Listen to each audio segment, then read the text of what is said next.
Convidamos agora o senhor Fernando Campagnoli, da ANEEL, para a sua apresentação. Boa tarde a todos. Meu nome é Fernando Campagnoli, eu sou especialista em regulação da ANEEL, trabalho na Superintendência de Pesquisa, Desenvolvimento e Eficiência Energética. Eu queria inicialmente agradecer ao convite que foi feito pela comissão organizadora para falar desse assunto de armazenamento de energia, que, como eu vou discutir com vocês agora, é um assunto extremamente transversal, né? E a gente, na qualidade de regulador, e a gente precisa ter um olhar mais integrado, mais holístico sobre os temas, porque eles têm interfaces com outros temas também. Então, nós vamos falar aqui sobre ações da ANEEL em armazenamento de energia.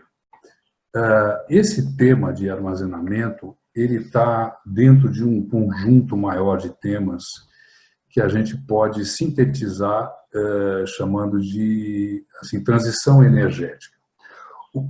Nós estamos sendo, de alguma forma, atropelados por uma onda gigantesca que tem três frentes importantes: a descentralização, a eletrificação e a digitalização.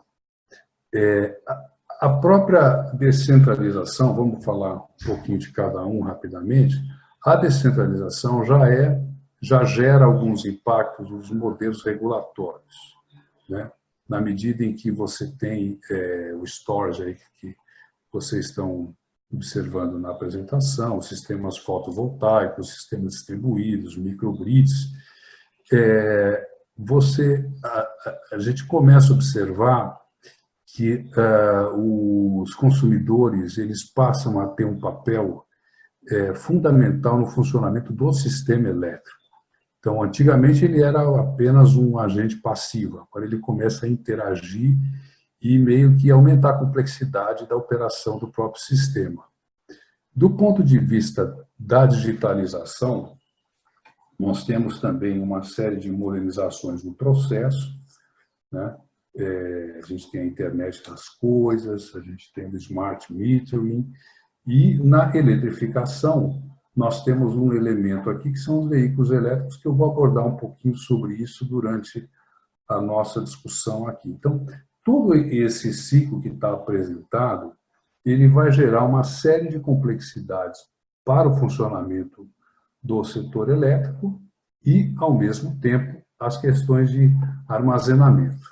Olhando o novo mercado de baterias, que nem tão novo mas a gente observa o quê? Que as baterias, como outros palestrantes já devem ter apresentado aqui, o preço delas está caindo significativamente, de um lado, o mercado de baterias está aumentando significativamente por outro, e enquanto isso está acontecendo no mundo, aqui no Brasil nós estamos discutindo esse gráfico que está aí embaixo, que é a discussão da separação da tarifa horária e, ao mesmo tempo, a separação de energia e fio. O que isso significa? Isso significa que, na medida em que a discussão regulatória avançar para a tarifa horária, você começa a ter uma certa vantagem de aproveitamento da sua energia, de fazer uma gestão melhor da sua carga, seja ela pessoal, industrial, etc. Mas, ao mesmo tempo, você começa a ter uma aderência com esse novo mercado que está aparecendo aqui por conta do aprimoramento tecnológico dessas baterias. Além disso, a gente tem um outro processo que eu estou chamando aqui de hibridização do armazenamento, nem sei se essa palavra existe, mas, na verdade, você começa a ter nas fontes onde você tem a geração, onde você tem as usinas geradoras, você começa a ter outras modalidades de geração acopladas, né, e que estão sendo lidas, do ponto de vista assim, regulatório, como uma ampliação de potência que está naquele contrato de concessão. E isso mostra também uma outra oportunidade de diversificação da própria matriz dos aproveitamentos elétricos e do armazenamento que ele está embutido nessas soluções, né? Então, aí você começa a ter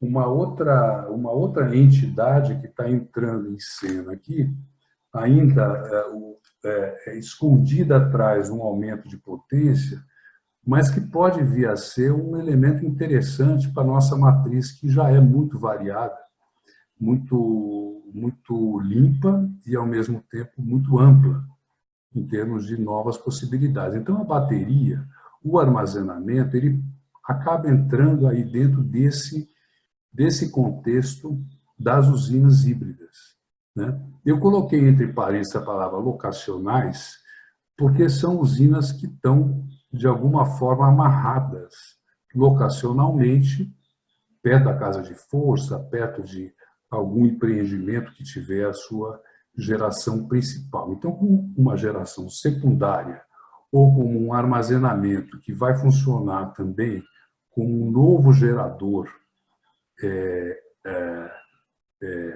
conectado àquele gerador principal, eu chamei de locacional, e também por causa do próximo slide, que a gente está falando de cargas móveis agora. Então, eu estou falando de veículos elétricos, né, onde o sistema de armazenamento ele passa a ser móvel agora. Isso dá uma outra complexidade para o sistema. Embora hoje, pela resolução 819, existe expressamente um impedimento regulatório para que haja a injeção de carga do veículo elétrico para a rede elétrica, né? Isso é uma tendência que a gente precisa considerar, né? Nesse gráfico que está aqui à direita, embaixo, vocês podem observar que tem uma elipsezinha pequenininha, que é uma região do gráfico, onde você tem dois exemplos, um automóvel Tesla Model S e um automóvel Nissan Leaf, né, que são os modelos mais comercializados, etc. Né? Cada um desses veículos, ao fazer uma carga dessa bateria, vai ocupar ali da rede 85 kWh, no caso do Tesla, 22, até 23, 24 hoje, que é o Nissan Leaf. Né? Isso pode parecer pouco, etc., porque é um carro, etc., mas hoje você tem uma unidade consumidora média no país, você tem uma média de consumo de 170 kWh por mês. Então, significa o quê? Que um Nissan carregando algumas vezes ao longo do mês, ou um Tesla carregando 2 vezes ao mês, você tem o equivalente de carga, de demanda de carga, de mais uma unidade consumidora. Então, na medida em que os carros, os veículos elétricos, isso eu estou pegando veículos simples, automóveis, imagina caminhão, ônibus, trens, etc., né?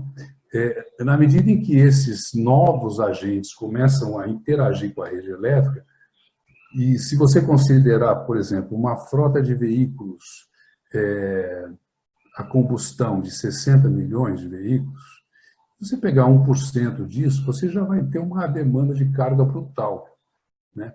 Então, se esse impacto vai acontecer hoje, o ano que vem, ou daqui a alguns anos, ele vai acontecer, uma questão de tempo, né? E, da mesma forma, então, se a gente juntar todo esse pacote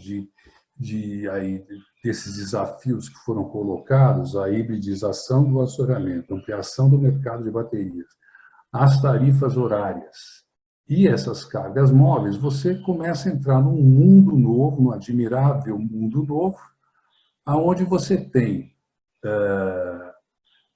o potencial de aparecimento de novos players nesse mercado.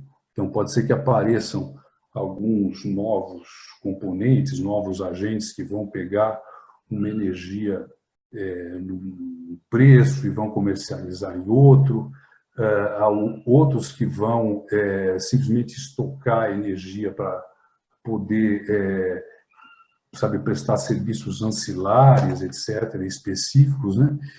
E isso também cria uma nova oportunidade de modelos de, sabe, negócio diferentes, mais diferenciados, mais atualizados, mais modernos, mais, inclusive, digitalizados, né? E isso vai gerar, inevitavelmente, uma maior complexidade operacional, e para a gente pode ser uma oportunidade muito interessante da participação de fontes renováveis, né, nesse mix que é possível fazer por conta do armazenamento. O armazenamento pode ser aqui um